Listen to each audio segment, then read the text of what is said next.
Russie, le cinéaste ukrainien Oleg Sentsov en grève de la faim depuis 3 mois. Des manifestants demandent la libération du cinéaste Oleg Sentsov emprisonné en Russie lors d'un rassemblement à Kiev, le 13 juillet 2018. Reuters, Valentino Girenko. Le 14 mai, le réalisateur Oleg Sentsov commençait une grève de la faim en Russie où il a été condamné à 20 ans de privation de liberté pour terrorisme et trafic d'armes. Un procès jugé stalinien par l'ONG Amnesty International. Ce mardi 14 août, cela fait 3 mois que cet Ukrainien né en Crimée ne s'alimente plus par cet acte. Oleg Sentsov réclame la libération des prisonniers politiques ukrainiens. Son état de santé suscite une vive inquiétude. Dans une tribune publiée lundi dans le journal Le Monde, plus de 100 personnalités ont appelé à agir vite pour ne pas le laisser mourir. Plus que jamais, ses soutiens attendent un signe des autorités russes.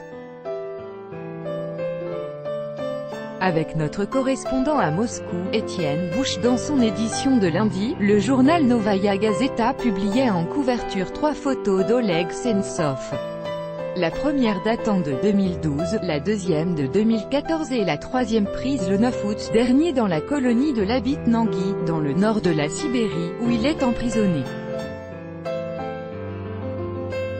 Visage pâle et yeux creusés. Sentsov apparaît le visage pâle et les yeux creusés. La perte de poids est flagrante. Il ne s'alimente plus depuis 3 mois et refuse de recevoir des soins.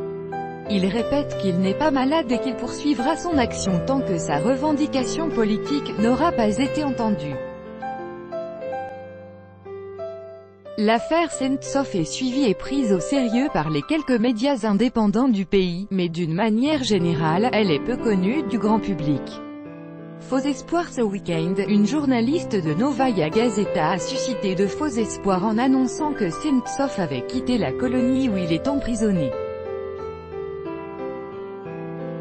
L'information a été démentie par les services pénitentiaires qui, contrairement aux proches du prisonnier, ont assuré samedi que l'état de santé de Sentsov était satisfaisant.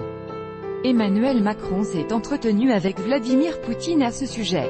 L'Élysée assure que le président russe s'est engagé à répondre aux propositions formulées par Paris.